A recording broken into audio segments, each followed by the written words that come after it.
जय हिंद, जय भारत। मैं संजय चौहान आप सभी का अपने YouTube परिवार में स्वागत करता हूं। आज की क्लास महासागरीय धाराओं का विस्तार। आज की क्लास महासागरीय धाराओं का विस्तार। इससे पहली क्लास आपने जरूर देखी होगी मेरी, ऐसे मैं उम्मीद करता हूं।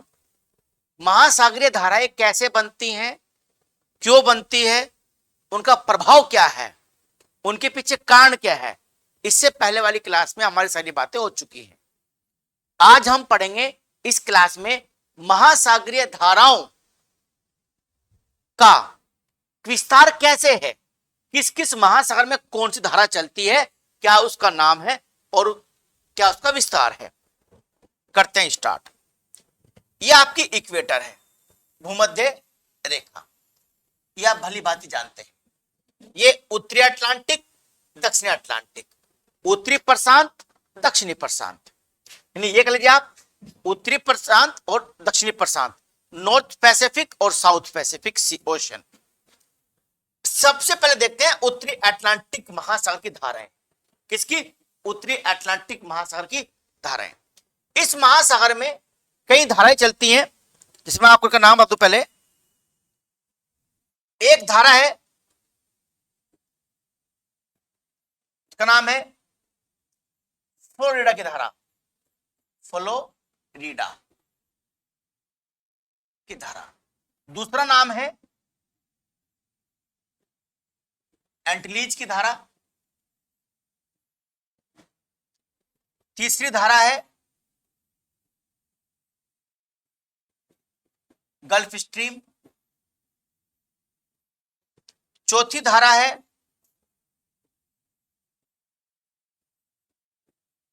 लैब्राडोर की धारा। एक धारा है इरविंगर की धारा।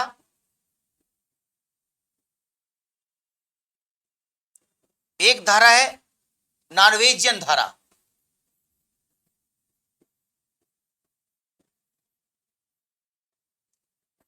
सातवीं धारा है रेनेल धारा। और आठवीं धारा है केनारी की धारा।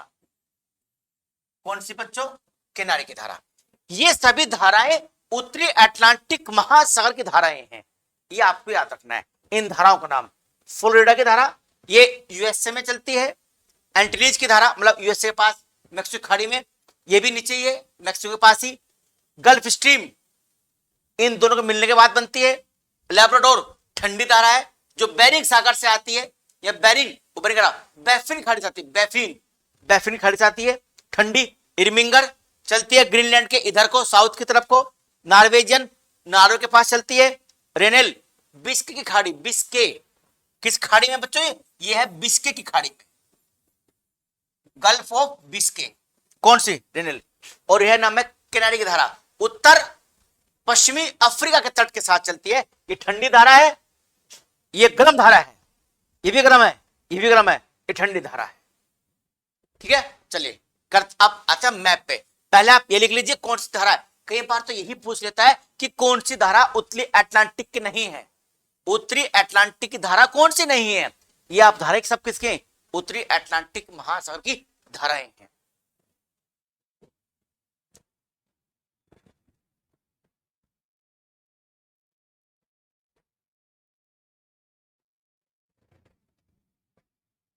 चलिए इसी में पढ़ते हैं, इसी मैप पर ठीक रहेगा। या इसमें है, ये ठीक है, इसमें स्पष्ट ज्यादा है। नॉर्थ अटलांटिक देखिए आप, ये भूमध्य रेखा है, इस पर चलने वाला जो जल है उसे बोलते हैं उत्तरी विषुवतीय प्रवाह। जो ऊपर जल चल रहा है बच्चों, ये यहां पे टकराने के बाद, इस तट से टकराने के बाद यहां की पवनों के सहारे अपने दाईं ओर ऐसे मुड़ जाता है, ऐसे करके कुछ हिस्सा ऐसे हो जाएगा इन द्वीपों के साथ साथ। जो धारा है नाम है, एक नाम तो हमने बताया अभी आपको, फ्लोरिडा की धारा, फ्लोरिडा की धारा। एक था एंटीलीज की धारा,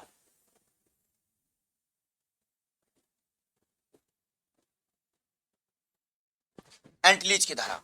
ये दोनों धाराएं यहीं बनती है।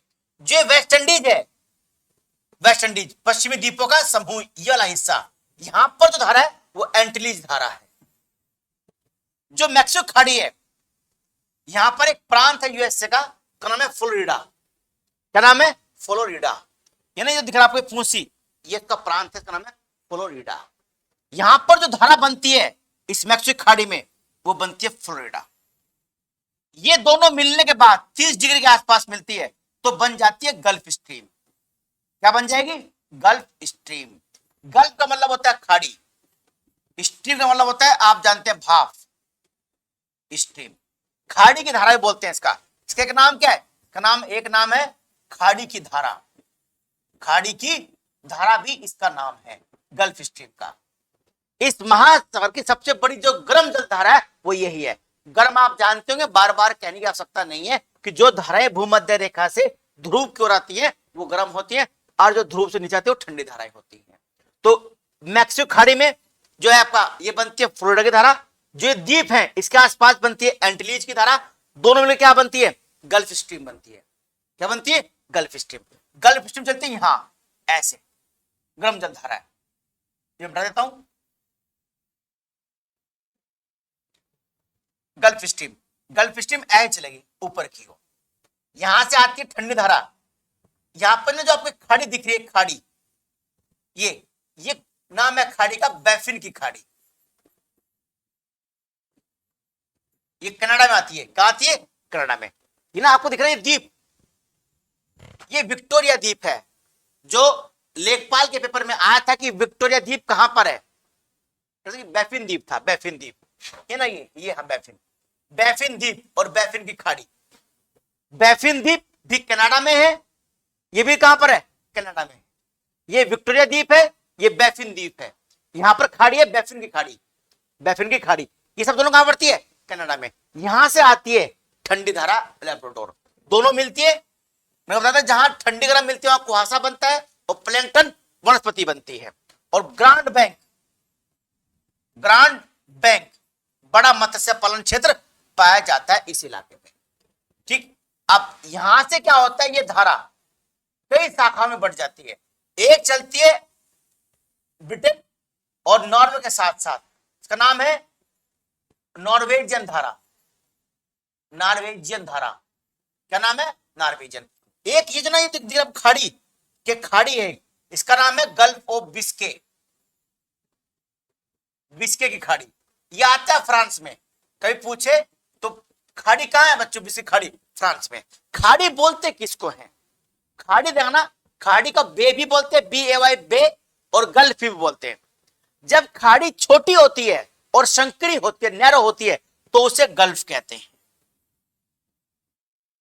जब खाड़ी कैसी हो? संकरी हो, यानी ऐसे करके हो। और जब खाड़ी बड़ी हो, चौड़ी हो, तो उसे बे बोलते हैं। Bay of Bengal.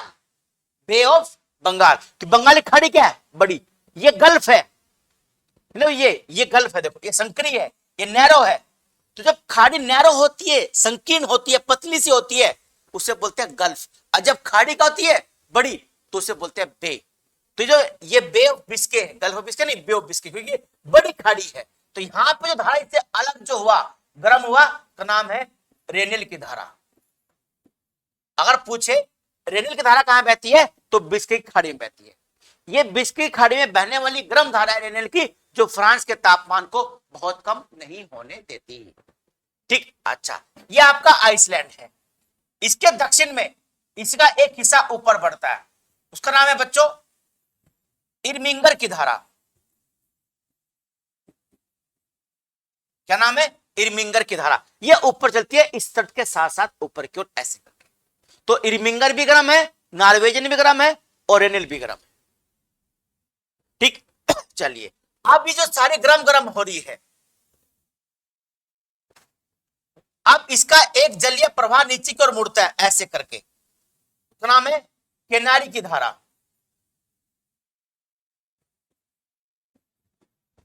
केनारी की धारा। एक्चुअली केनारी नाम इसलिए पड़ा कि यहां पर ना आपको द्वीप दिख रहे हैं, छोटे द्वीप, ये द्वीप दिख रहा है आपको, ये छोटे द्वीप, ये जो द्वीप है ना, इसका नाम केनारी द्वीप है। तो यहां को होकर बहती है, तो क्या नाम पड़ गया? केनारी की धारा।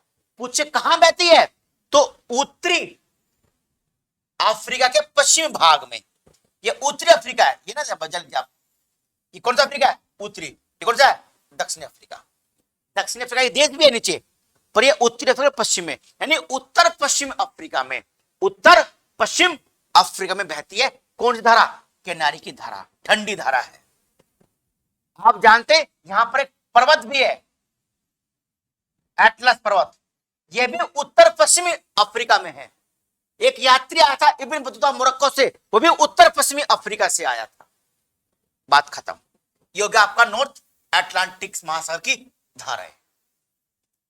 अच्छा, अब देखते हैं जो दक्षिणी अटलांटिक है, एक्चुअली यहां पर धाराएं ज्यादा हैं। क्यों है? क्योंकि ये कटा फटा क्या है, ये भी कटरा फटरा, यहां भी कटा फटा, यहां भी कटा फटा, यहां भी कटा फटा है, तो यहां धाराएं ज्यादा बनती है। इसका कटाव क्या इसमें यहां कम है, तो धाराएं क्या बनेगी? कम बनेगी। तो जो ये जल राशि आई, ये जो साउथ वाला है, यहां पर आने के बाद ये जल नीचे अपने दाईं ओर ऐसे मुड़ता है। तो जब ये नीचे मुड़ता है दाईं ओर, तो नाम पड़ गया इसका ब्राजील की धारा। क्या नाम है बच्चों? ब्राजील की धारा इसका नाम है, ब्राजील की धारा। ऊपर से आ रही है ठंडी गरम, गरम धारा होगी, तो गरम धाराएं हैं, और इसके कारण से इस भाग में बहुत वर्षा भी होती है, गर्म।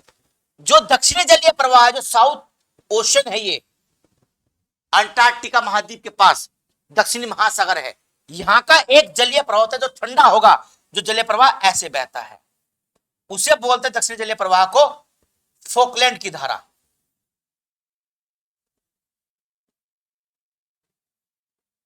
क्या बोलते हैं?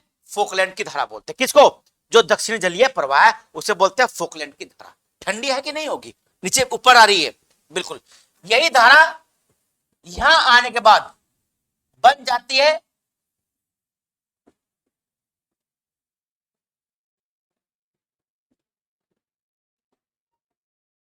वेनेजुएला की धारा।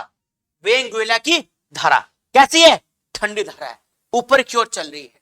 ठंडी धारा ऊपर की ओर चल रही है। दो मरुस्थल बने हैं, नामीबिया और बोत्सवाना में कालाहारी मरुस्थल। ये ठंडी धारा ऊपर की ओर चल रही है ऐसे करके।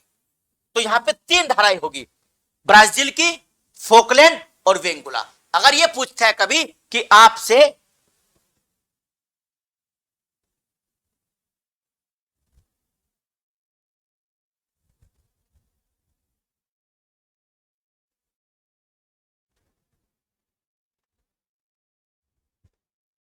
क्या पूछे कि दक्षिणी अटलांटिक महासागर में कौन सी धारा चक्र नहीं बनाती, तो इसमें तीन धारा चक्र बनाती है। एक नाम है ब्राजील की, एक फोकलैंड, एक वेंगुला की धारा। ये कहां की होगी? ये साउथ अटलांटिक की होगी, दक्षिणी अटलांटिक की। चलिए अब चलते हैं उत्तरी प्रशांत पर। किस पर बच्चों? उत्तरी प्रशांत। अगर रिवाइज करवाऊं तो रिवाइज करवा देता हूं एक बार। एक नाम है नाम फ्लोरिडा की धारा, मैक्सिको खाड़ी से बनती है इस द्वीप, पश्चिमी द्वीप के आसपास, तो वेस्ट इंडीज एंटीलिज की धारा ऊपर बहती है ऐसे गल्फ स्ट्रीम, ऊपर से लैब्राडोर, यहां को बहती है इर्मिंगर, इधर से बहती है पैरेलल इसके नॉर्वेजियन, यहां बहती है रेनेल, नीचे को आती है किनारी की धारा। ब्राजील की धारा, फोकलैंड और वेंगुला की धारा। डिवीजन भी हो गया हमारा साथ में। अब जो आपका ये है, देख लीजिए आप, उत्तरी प्रशांत महासागर। देखिए कटा फटा ज्यादा है कि नहीं है? बहुत सारे द्वीप हैं, तो धाराएं बहुत सारी बनेगी यहां पर। इसी की तरह से जो उत्तरी विषुवतीय प्रवाह है, जब ये ऐसे आता है तो यहां पर जो द्वीप है टकराने के बाद ऊपर चल जाएगा ऐसे करके, ऐसे। अच्छा, पहले एक बार उसी की तरह हम देख लेते हैं कि कौन कौन सी धाराएं उत्तरी अटलांटिक में, क्योंकि थोड़ी सी ज्यादा धाराएं हैं इसमें भी। देखिए उत्तरी प्रशांत की धाराएं,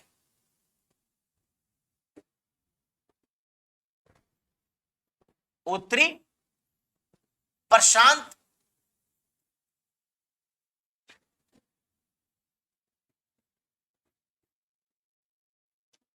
महासागर की धाराएं, इसमें पहली धारा है आपको, आपकी जो गर्म धारा है क्यूरोसियो, क्यूरोशियो, ये गर्म धारा है। दूसरी धारा है सुसीमा, ये जापान सागर में बहती है। जापान के पश्चिम में बहती है। तीसरी धारा है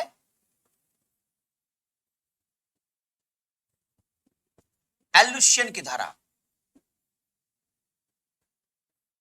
ये भी गर्म है, ये इसका ही एक हिस्सा है क्यूरोसियो का।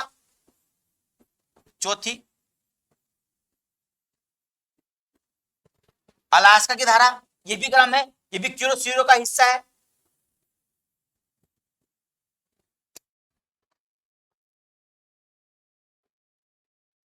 ओयोशियो की धारा, ओयोशियो की धारा, इसका एक नाम और है क्यूराइल की धारा, क्यूराइल की धारा, ये ठंडी धारा है। एक नाम है, अच्छा तो हो गया एल्यूशियन, अलास्का गर्म है। कैलिफोर्निया की धारा,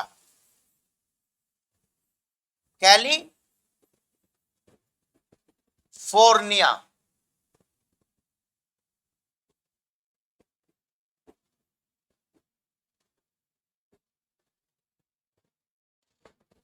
कैलिफोर्निया की धारा, कौन सी?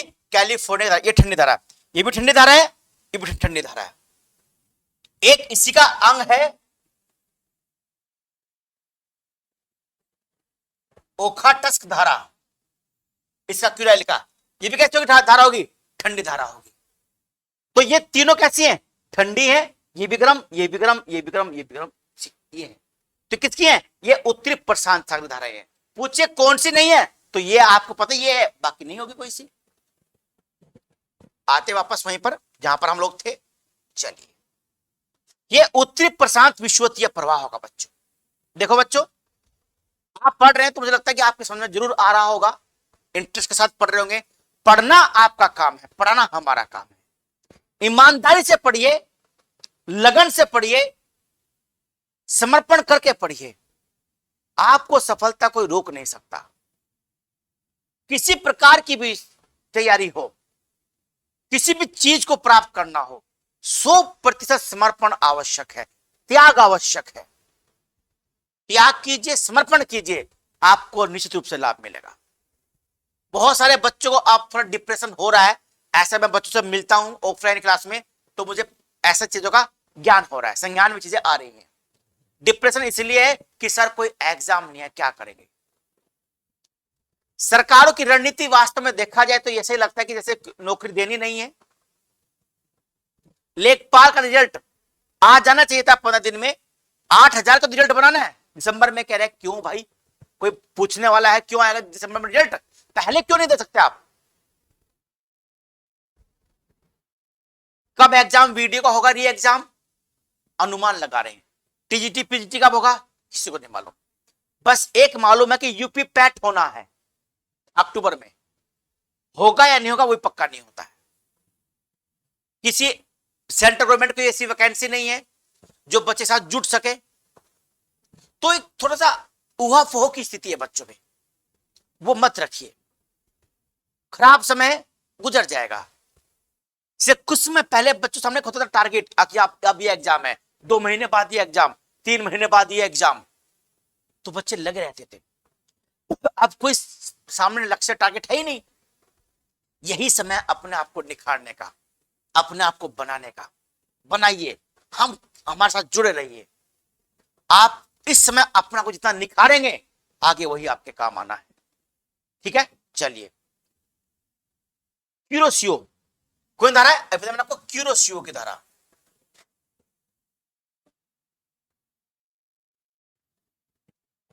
क्यूरोसियो कहता हूं मैं, क्यूरोसियो की धारा। कौन धारा बच्चों?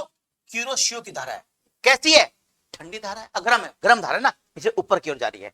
ये यहां जाने के बाद एक हिस्सा ऐसे मुड़ जाता है, का नाम है सुशीमा। सुशीमा ये जापानी नाम है, इसकी स्पेलिंग टी से शुरू होती है, कैपिटल टी से ना, सुनामी तो टी से स्टार्ट होती है, इसकी टी से स्टार्ट होती है, तो ये सुशीमा है, ऊपर चला जाता है। ये हिस्सा नीचे ऐसे बढ़ता है आगे की ओर, ऐसे यहां से। ये जब प्रशांति है, जब ऐसे बढ़ेगा, एक हिस्सा ऊपर चला जाता है ऐसे करके, तो नाम है एल्यूशियन की धारा। अब लिखा था मैंने पीछे एलुशन, कैसी है, गर्म। एक हिस्सा यहां पर, ये खाड़ी है अलास्का की खाड़ी, कौन सी, अलास्का की खाड़ी। अब यहां पे एक हिस्सा, क्योंकि वो देखो पवने अपने दाई ओर मुड़ेगी, कैसे मुड़ेगी पवने अपने दाई ओर मुड़ेंगी ऐसे करके। तो एक हिस्सा तो ये बहता है, का नाम है कैलिफोर्निया की धारा, ठंडी है, ये ठंडी होगी नीचे आने के बाद। तो ये क्या चला, ये यहां घड़ी की सुई के विपरीत ऐसे बहने लगती है, का नाम है अलास्का की धारा। क्या नाम है, अलास्का की धारा। इसका एक नाम ब्रिटिश कोलंबिया धारा भी है। पूछा गया है कि किस धारा को ब्रिटिश कोलंबिया धारा कहते हैं, तो अलास्का की धारा को ब्रिटिश कोलंबिया धारा कहते हैं। कारण यह है कि नॉर्थ अमेरिका यानी जो कनाडा यहां पर है, उसका एक प्रांत है ब्रिटिश, वो हाँ ब्रिटिश कोलंबिया प्रांत है, तो क्या नाम पड़ेगा उसका नाम, का नाम पड़ गया ब्रिटिश कोलंबिया की धारा। तो क्या धारा ये गर्म धारा है अलास्का की, ये यहां घड़ी के सुई के विपरीत बहती है। जो एलुशियन है ये ऊपर की ओर ऐसे लगती है, नीचे कौन से मुड़ेगी, कैलिफोर्निया। ठंडी धारा है, रेगिस्तान बनता है यहां सिएरा नेवादा, सिएरा नेवादा रेगिस्तान कहां है, यूएसए में है, और कुछ भाग उसका मैक्सिको में है। इस कैलिफोर्निया की वजह से बनता है, क्योंकि ये धारा ठंडी धारा है, ये यहीं की यहीं घूम जाती है ऐसे करके। तो क्यूराइल होगी गर्म, सुसीमा होगी, ऊपर जाने के बाद ये ऊपर चली गई एलुशियन होगी, उल्टी बहरी घड़ी के सुई के विपरीत अलास्का, नीचे कौन सी, कैलिफोर्निया। अच्छा, कैलिफोर्निया ठंडी है, एलुशियन अलास्का गर्म धाराएं हैं। अब ऊपर से धारा आती है इधर से बेरिंग सागर तरफ से, का नाम है सुसीमा की धारा, ओ उसमें कह रहा हूं क्यूराइल की धारा या ओयोशियो की धारा, ओयोशियो की धारा बोलते हैं उसको, ओयोशियो की धारा। अभी लिखा था मैंने पीछे, क्या नाम उसका, क्यूराइल की धारा। ये वो ऐसे आती है ऊपर से, ऐसे करने के बाद वो ऐसे आती है यहां से ऊपर से। एक इधर आती है कम चटका प्रायदी के पास, एक नाम है ओखटस की धारा, ठंडी धारा है। क्यूराइल ओयोशियो एक ही बात है, ठंडी धारा है। ऊपर से कौन सी, ओखाटस का, ओखाटस कैसी धारा है, ठंडी धारा है। गर्म ठंडी मिली, प्लैंकटन बना, वनस्पति बनी, और बड़े मत्स्य पालन क्षेत्र पाए जाते हैं इस इलाके में। ठीक है, यहां पर पाए जाते हैं बड़े मत्स्य पालन क्षेत्र इस इलाके में। तो यहां की सब धाराएं होगी, Kuroshio, Tsushima, Aleutian, Alaska, California, Okhotsk, Kuroshio, या क्यूरियल की धारा। ये किसकी है, ये उत्तरी प्रशांत महासागर धारा है। अच्छा, अब देखते हैं दक्षिणी प्रशांत महासागर की धाराएं। ये धाराएं कम होंगी दक्षिणी प्रशांत में, ये कटा फटा क्या है, कम है। ये आपका दक्षिणी प्रशांत महासागर, ये हिस्सा कौन सा हिस्सा है बच्चों, ये दक्षिणी प्रशांत महासागर है। कौन सा, दक्षिणी प्रशांत महासागर, ये जो नीचे वाला हिस्सा है, ये हिस्सा कह लो। अब यहां पे क्या होता है, ऐसे आती है पवन ऐसे करके, और इन द्वीप टकराने के बाद जो गर्म प्रवाह वो ऐसे मुड़ता है नीचे की ओर, तो कैसा होगा, गर्म होगा। इसका नाम है पूर्वी ऑस्ट्रेलिया की धारा, पूर्वी ऑस्ट्रेलिया।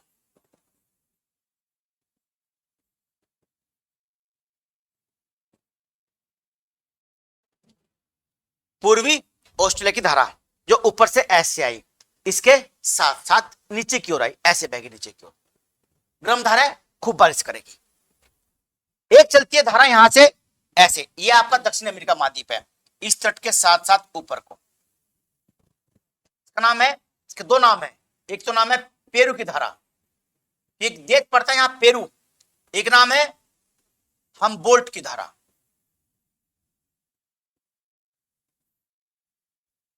क्या नाम है, हमबोल्ट की धारा। एक नाम क्या है, पेरू की धारा, एक नाम क्या है, हमबोल्ट की धारा। ये इसी की धारा का नाम है, ये ठंडी धारा है। कैसी, ठंडी धारा। तो यही बना मरुस्थल, आटाकामा मरुस्थल चिली में है, तो ठंडी धारा होगी। तो उसकी दो धाराएं होगी, पूर्वी ऑस्ट्रेलिया गर्म, और पेरू की कह लो या हमबोल्ट करो, ठंडी धारा होगी। अब इसी प्रशांत महासागर जो दक्षिणी प्रशांत महासागर है, इसमें जल की मात्रा ज्यादा है। देखिए आप, जलीय भाग अपने आप क्या है, ज्यादा जलीय भाग है। यहां पे भी जलीय भाग ज्यादा है, पर यहां पे द्वीप पे तो ज्यादा है, आवागमन भी क्या है, ज्यादा है। यहां पे आवागमन क्या है, इस क्षेत्र में कम है। तो इस क्षेत्र में दो धाराएं और बनती है, का नाम है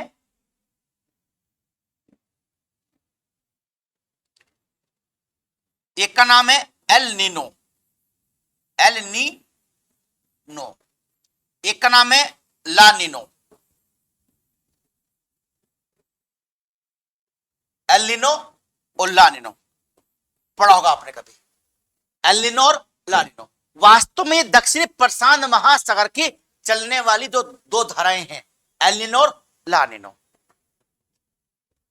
कितना टाइम हुआ अभी 25 मिनट हुई है। तो इन दोनों के बारे में चर्चा करते हैं पहले, एल नीनो क्या है और ला नीनो क्या है। लेकिन अभी मैं सोचता हूं ये कि इन दोनों के लिए मैं अलग से एक 10 मिनट की क्लास बनाऊं, क्योंकि इन दोनों पर चर्चा करना, विस्तार से चर्चा करनी पड़ेगी इन पर। इसमें हमको आईटीसीएट देखना पड़ेगा, कहां से करता है, भारतीय मानसून को कैसे प्रभावित करती है। अगली 10 मिनट की क्लास जो होगी वो इस पर अलग से होगी, कि अभी हमारे धाराएं यहां की ओर बची हुई हैं, हिंद महासागर धाराएं, तो वो कर लेते हैं, तो फिर बहुत लंबी क्लास हो जाएगी। ठीक है, एल नीनो और ला नीनो ये देखते हैं। तो एल नीनो ला नीनो ये दो धाराएं हैं जो दक्षिण प्रशांत महासागर में बहती हैं। देखिए ये तो क्या आपके दक्षिण प्रशांत महासागर। अब हम देखते हैं हिंद महासागर की धाराएं, किसकी, हिंद महासागर की धाराएं। ये हिंद महासागर है, केवल इसी में 3 धाराएं पाई जाती हैं, 4 धाराएं तो 3 ही है, पर एक के 2 नाम है। जो इसका जो ऊपर वाला हिस्सा जहां भारत स्थिर है, हिंद महासागर को अर्ध महासागर भी कहते हैं। जो ऊपर वाला हिस्सा जहां भारत है, यहां पे पवनें 6 महीने चलती हैं स्थल से समुद्र की ओर, उन्हें बोलते हैं दक्षिणी पश्चिमी पवनें, और 6 माह चलती है स्थल भाग से समुद्र की ओर, उन्हें बोलते हैं उत्तर पूर्वी पवनें। तो 6 महीने पवनें ऐसे, 6 महीने पवनें ऐसे चलती हैं। तो जब 6 महीने ऐसे, 6 महीने पवनें ऐसे चल रही हैं, तो इसका मतलब यहां पे पवनों की दिशा में परिवर्तन हो रहा है, तो यहां कोई धारा नहीं बहती। केवल यही अपवाद है पूरे महासागरों में कि हिंद महासागर के उत्तर में कोई भी महासागर धारा नहीं बहती है, दक्षिण में बहती है धाराएं। कैसे, ये आपकी भूमध्य रेखा, जो प्रवाह आएगा विषुवतीय प्रवाह, वो यहां टकराने के बाद नीचे मुड़ जाएगा ऐसे। यहां पे इसका नाम है मोजाम्बिक की धारा।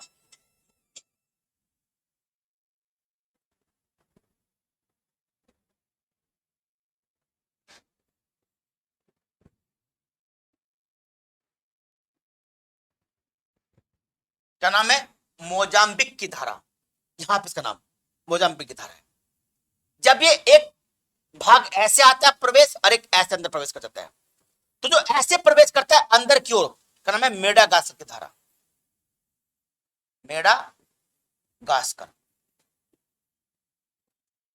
जो बाहर की ओर आ गया, का नाम है आगुलहास।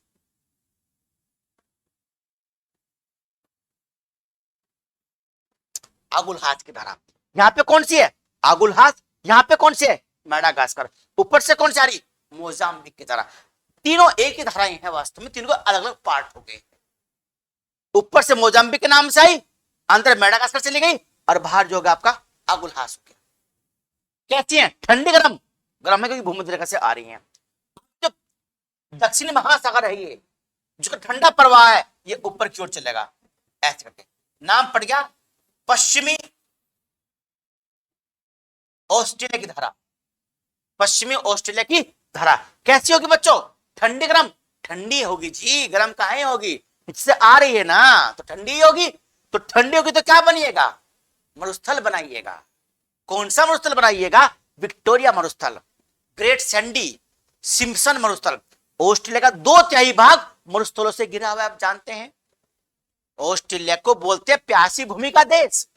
प्यासी भूमि का देश क्यों बोलते हैं ऑस्ट्रेलिया को, क्योंकि ऑस्ट्रेलिया के 2/3 भाग पर क्या फैला हुआ है, रेगिस्तान फैला हुआ है। और उस रेगिस्तान बनने में इस पश्चिमी ऑस्ट्रेलिया धारा का बहुत बड़ा योगदान है। ठीक है, तो ये पश्चिमी ऑस्ट्रेलिया हो गया। जो धारा कैसे धारा है, ये गर्म धारा, ठंडी धारा है। ठीक, ये आगुलहास, मोजाम्बिक और मेडागास्कर। ये ज्यादातर यही पूछता है कि निम्न में से कौन सी धारा हिंद महासागर की है या हिंद महासागर की नहीं है, बस। तो हम सब धाराएं पढ़ लिए, यहां की पढ़ ली, यहां की पढ़ ली, इधर इधर सारा हो गया। अब 2 बची है, कौन सी, एक बचा आपका एल नीनो और एक बचा आपका ला नीनो। हेलो, हम ही ने, नमस्ते भाई, हम ही ने, नमस्ते। अच्छा क्या बात, अच्छा अच्छा, चलो नंबर है उनका, लड़कों का तुम्हारे पास नंबर है उनका, तो एक को बोल दो, सब पता चल जाए फिर सबको। ठीक, ठीक है, ठीक है।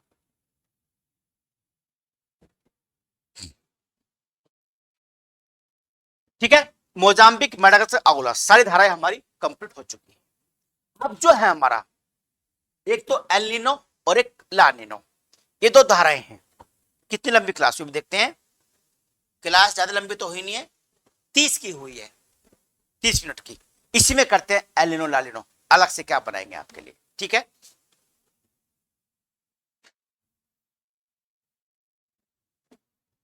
देखिए, एल नीनो, एल नीनो एक गर्म जल धारा है। कैसी है, गर्म जल धारा है। ये गर्म जल धारा है, ये चलती है पेरू की धारा जो ना चल रही है ऐसे, उससे लगभग 200 किलोमीटर की दूर ऐसे चलती है, ऐसे ऊपर से नीचे की ओर। तो ऊपर से नीचे चल रही, तो कैसी धारा होगी, गर्म होगी। तो एल नीनो गर्म धारा है बच्चों, और गर्म होने की वजह से जो ना ये पूरे प्रशांत महासागर तापमान गर्म कर देती है। ऐसा क्यों होता है कि 2-3 साल के बाद जो ये पेरू की धारा है, इसके समानांतर नीचे की ओर एक धारा बहती है, इसका नाम है एल नीनो की धारा। क्या नाम है, एल नीनो की धारा। एल नीनो 25 दिसंबर के आसपास चलनी शुरू होती है, इसलिए बोलते हैं एल नीनो को the child of Christ, Isa Masih का शिशु, ईसा मसीह का शिशु, क्योंकि 25 दिसंबर को मनाते हैं क्रिसमस डे, ईसा मसीह जी के जन्म को मनाते हैं। तो इसी के दिन आसपास पैदा हो रही है, तो क्या बोलते हैं, द चाइल्ड ऑफ क्राइस्ट, यानी ईसा मसीह का शिशु बोल देते हैं एल नीनो को। गर्म धारा है जो पेरू के तट के साथ साथ 200 किलोमीटर दूर प्रशांत महासागर में बहती है।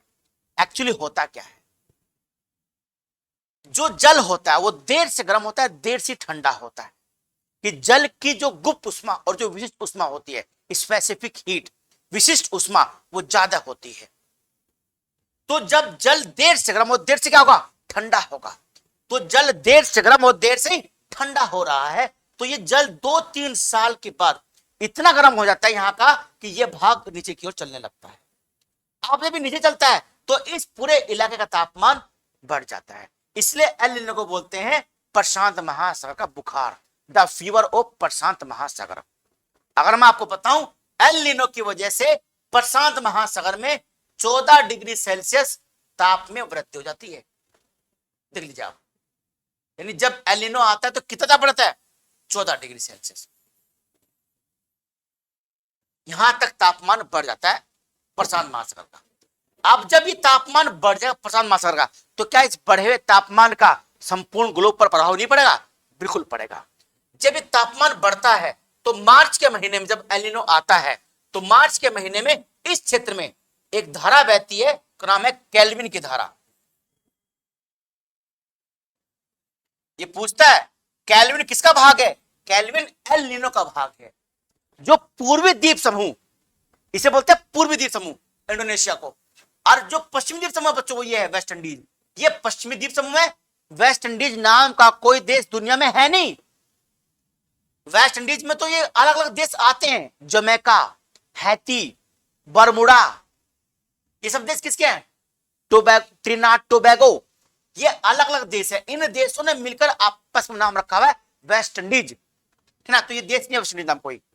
इंडोनेशिया ईस्ट इंडीज, हाँ इंडोनेशिया नाम का देश है, जिसमें लगभग 13,000 द्वीप है। इंडोनेशिया में 3900 द्वीप जापान में है। Hokkaido, Honshu, Shikoku, Kyushu, Hokkaido, Honshu, Shikoku, Kyushu, ये जापान के बड़े द्वीप हैं। जापान में लगभग 3900 द्वीप हैं। कितने, 3900।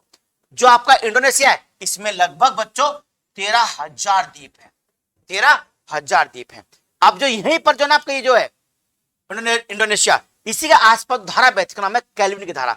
अब यहां से पूरे का पूरा इलाका गर्म हो जाता है इस केल्विन की वजह से। अब जब ये पूरा हिंद महासागर कि केल्विन के कारण ही एल नीनो का जल जो होता है वो हिंद महासागर में प्रवेश करता है। अब जब ये पूरा जल राशि गर्म होगी तो आप जानते हैं, जिसने भूगोल मेरी पहले वाली क्लास करके भूगोल की, कि जहां तापमान ज्यादा होता है वहां वायुदाब कम होता है, और जहां तापमान कम होता है वहां वायुदाब ज्यादा होता है, और पवन चलती है हमेशा हाई प्रेशर से लो प्रेशर की ओर। अब हमारा जो मानसून है, उस मानसून की जो प्राकृतिक दशाएं हैं बच्चों, वो यहां बनती है हिंद महासागर में। मानसून होता है गर्मियों में, दक्षिण पश्चिम मानसून, यानी हमारा सूरज कहां होता है उस समय, हमारा सूरज उस समय यहां होता है। जब सूरज यहां है तो यहां तापमान क्या है, ज्यादा है, यहां वायुदाब क्या है, कम है। यहां पे तापमान कम होना चाहिए, वायुदाब ज्यादा होना चाहिए। सामान्य अवस्था में यहां प्रेशर हाई हो और यहां प्रेशर क्या हो, यहां प्रेशर लो हो, तभी तो क्या चलेगी, पवने हाई चलेगी, हमारा मानसून में गति ज्यादा रहेगी। पर एल नीनो के कारण और कैल्विन के कारण इस क्षेत्र का तापमान बढ़ जाता है, टेम्परेचर हाई हो जाता है। जब यहां टेम्परेचर हाई हो जाएगा तो यहां प्रेशर कम हो जाएगा। जब प्रेशर कम होगा तो जो मानसून को जो धक्का मिलना है पर्याप्त, वो नहीं मिल पाएगा। जब धक्का पर्याप्त नहीं मिल पाएगा तो मानसून हमारा कमजोर पड़ जाएगा। इसीलिए कहते हैं कि जब एल नीनो आता है तो भारतीय मानसून कमजोर पड़ जाता है, कि एल नीनो के कारण इस क्षेत्र का तापमान बढ़ जाता है। किसकी वजह से, एल नीनो कैल्विन आया, कैल्विन से हिंद महासागर तापमान बढ़ा। जब ये तापमान बढ़ा हिंद महासागर का तो यहां पर हाई टेम्परेचर हो गया और लो प्रेशर हो गया। जब यहां निम्न वायुदाब बन गया तो यहां पर जो निम्न वायुदाब था, जो यहां पवन न्यू चल चाहिए थी, यहां पर अच्छे मानसून के लिए यहां पर प्रेशर ज्यादा होना चाहिए, पर कैल्विन के कारण क्या बन गया, कैल्विन के कारण यहां प्रेशर कम बन गया। जब यहां प्रेशर कम हो गया तो हमारा मानसून कमजोर पड़ जाएगा और हमारे यहां सूखा आने के चांस बढ़ जाते हैं। तो सूखा पड़ता है इस साल, जैसे इस साल है बारिश कम हुई है, तो कारण क्या है, एल नीनो का प्रभाव होता है। एल नीनो हर साल नहीं आता है, एल नीनो लगभग 2 से 3 साल के बीच में कभी भी आ सकता है। तो एल नीनो के अलग अलग नाम हो गए, प्रशांत महासागर का बुखार, the child of Christ, Isa Masih का शिशु बोलते हैं किसको, एल नीनो को। भारतीय मानसून को कमजोर करता है क्योंकि हिंद महासागर में निम्न वायुदाब क्षेत्र बन जाता है एल नीनो कारण। अच्छा, अब जो पूछता है ये पूछता है कि एल नीनो क्या है। सामान्य अवस्था में यही कहेंगे, एल नीनो जो है दक्षिणी प्रशांत महासागर में चलने वाली गर्म महासागरीय धारा है, बस ये याद रखेगा। एक है ला नीनो, ला नीनो, ये एल नीनो का उल्टा है, ये ठंडी धारा है। ये कैसी है, ठंडी धारा है। भाई जब कोई चीज गर्म होगी तो ठंडी भी तो होगी, वो अब हमेशा गर्म बनी रहेगी, ठंडी भी। तो जैसे एल नीनो आता है तो एल नीनो जैसे धीरे धीरे कमजोर पड़ने लगता है, तो एल नीनो के बाद इसी पेरू की धारा से इस क्षेत्र में 200 किलोमीटर दूर में धारा उल्टी बहने लगती है, नीचे से ऊपर की ओर ऐसे करके, तो चलता है ला नीनो, वो ठंडी धारा है, नीचे ऊपर मुड़े। जब ला नीनो आता है, क्या आता है ला नीनो, तो इस पूरे क्षेत्र का तापमान कम हो जाता है। जब तापमान कम होगा तो यहां प्रेशर बच्चों हाई होगा। जब प्रेशर हाई होगा और उस समय यहां गर्मी में प्रेशर यहां लो होगा। जब यहां प्रेशर लो है तो पवन बहुत तेजी से ऐसे आएंगी, तो भारतीय मानसून से बारिश ज्यादा होगी, तो बाढ़ आ जाएगी। एल नीनो कमजोर करता है और ला नीनो मानसून को मजबूत करता है। ला नीनो ठंडी धारा है जो दक्षिण प्रशांत महासागर में चलती है, पेरू के पैरेलल चलती है, उसके समानांतर चलती है। एल नीनो गर्म धारा है जो दक्षिण प्रशांत महासागर में चलती है। तो दोनों धाराएं भी होगी आपकी और सारी धाराएं। उम्मीद करता हूं इसके बाद अगर आप कोई प्रैक्टिस सेट लगाओगे और धाराओं से कोई क्वेश्चन आएगा तो शायद आपका क्वेश्चन गलत ना हो। लेकिन बच्चों मैं हमेशा आपको बताता हूं, बुक्स जरूर पढ़िए और बुक्स भी ऑथेंटिक किताबें पढ़िए, उल जलूल किताबें मत पढ़िएगा। उल जलूल किताबें कंसेप्ट खराब कर देंगे आपका। अच्छी किताब पढ़ोगे, अच्छे राइटर किताब पढ़ोगे, बढ़िया किताब पढ़ोगे, इसे एनसीईआरटी की बुक्स हैं। एनसीईआरटी बेस्ड किताबें नहीं करा मैं, एनसीईआरटी बेस्ड तो वास्तव में कुछ है ही नहीं। ऊपर लिख दिया एनसीईआरटी आधारित पाठ्यक्रम, कुछ नहीं एनसीईआरटी का, उसमें कॉपी पेस्ट होती है। अच्छी तैयारी पढ़नी है तो परीक्षा वाणी किताब पढ़िए, परीक्षा वाणी ज्योग्राफी की पढ़िए, महेश बर्णवाल जो पहले वाली किताबें हैं वो पढ़िए, महेश बर्णवाल नए वाले नहीं, जो पुरानी किताबें हैं महेश बर्णवाल की वो पढ़िए आप। तो ये किताबें हैं जो सामान्य वनडे की तैयारी कर रहे हैं, जो तैयारी यूपीएससी कर रहे हैं, पीसीएस की तैयारी कर रहे हो, तो फिर माजिद हुसैन की किताब आती है, इस तरह की किताब आती है, तो ना माजिद हुसैन की किताब है कि आपके शिव कुमार ओझा की किताब है, तो फिर बड़ी बड़ी किताबें हैं, खुल्लर की किताब है, वो आप पढ़ सकते हो, पर ज्यादा जरूरत नहीं आपको, जो मैंने कहा आपको वही पढ़ लीजिए, लेकिन बुक्स जरूर पढ़िए आप। बुक्स पढ़ेंगे तभी आपको नॉलेज मिलेगी, आपके जिहान में बातें तभी शामिल होंगी जब आप कंसेप्ट वाली किताबें पढ़ेंगे।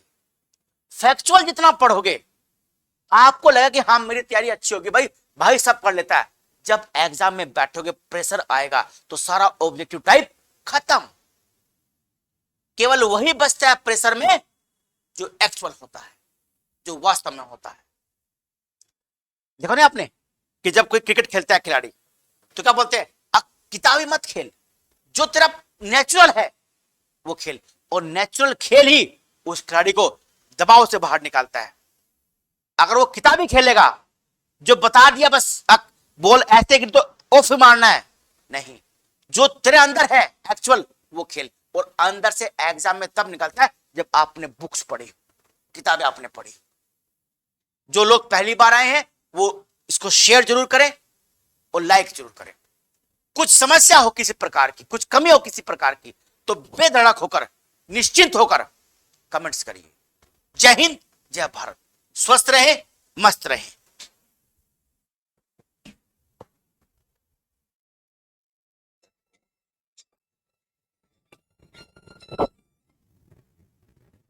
हेलो,